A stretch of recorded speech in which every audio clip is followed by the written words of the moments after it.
Shalom, Ibu dosen dan teman-teman. Terima kasih untuk waktu yang diberikan kepada kami. Kami kelompok 10 akan menjelaskan materi tentang kebijakan dividen. Sebelum itu, perkenalkan, nama saya Wilhelmina Kristiana Padabain dengan NIM 23190079. Pengertian kebijakan dividen.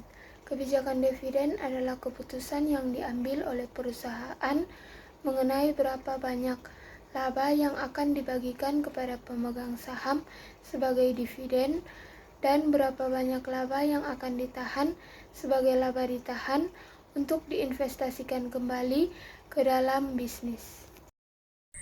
Perkenalkan, nama saya Haridia Prinakaka dengan NIM 23190064. Di sini saya akan menjelaskan tentang tujuan kebijakan dividen. Beberapa tujuan kebijakan dividen meliputi memaksimalkan nilai perusahaan, menyediakan pengambilan yang menarik bagi investor untuk meningkatkan harga saham. Kedua, menjaga stabilitas keuangan, menahan sebagian laba untuk menghadapi risiko masa depan dan mendukung pertumbuhan. Yang ketiga, menciptakan kepercayaan investor.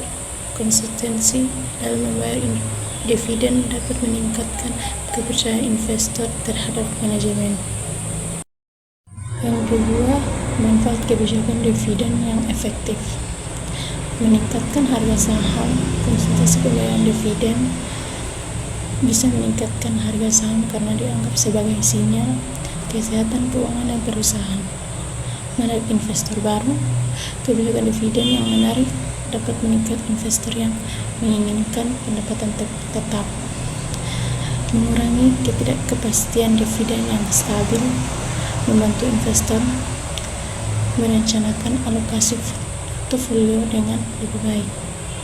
Dengan memahami kebijakan dividen, perusahaan dapat membuat keputusan yang seimbang antara membagikan keuntungan kepada pemegang saham dan menahan laba untuk pertumbuhan jangka panjang. Nama saya Satriawati Budita dengan NIM 23190063. Di sini saya akan menjelaskan tentang faktor yang mempengaruhi kebijakan dividen. Beberapa faktor yang mempengaruhi kebijakan dividen perusahaan meliputi: yang pertama, ketersediaan laba.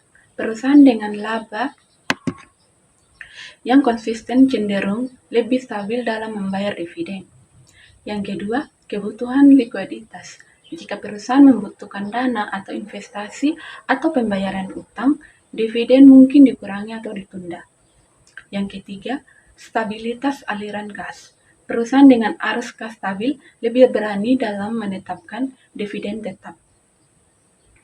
Yang keempat, preferensi pemegang saham. Jika mayoritas pemegang saham menginginkan dividen reguler, perusahaan akan cenderung menyesuaikan kebijakannya.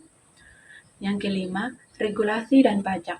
Kebijakan dividen juga dipengaruhi oleh peraturan perpajakan dan regulasi yang berlaku di negara tempat perusahaan beroperasi. Kenalkan, nama saya Emia Lobarato dengan NIM 23190062. Baik, saya akan menjelaskan jenis-jenis kebijakan dividen. Yang pertama, kebijakan dividen stabil. Perusahaan berusaha untuk membayar dividen yang stabil atau meningkat secara bertahap terlepas dari fluktuasi laba. Yang kedua, kebijakan dividen tetap.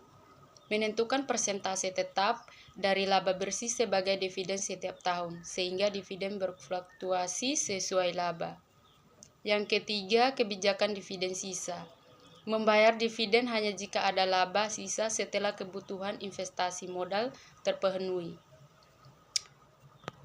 Yang berikut contoh praktis dari kebijakan dividen. Misalnya, perusahaan besar seperti Unilever Indonesia menerapkan kebijakan dividen yang stabil dengan persentase payout ratio yang konsisten untuk menarik investor. Sementara itu, Perusahaan yang berada dalam fase pertumbuhan mungkin memilih untuk menahan sebagian besar laba guna mendanai ekspansi.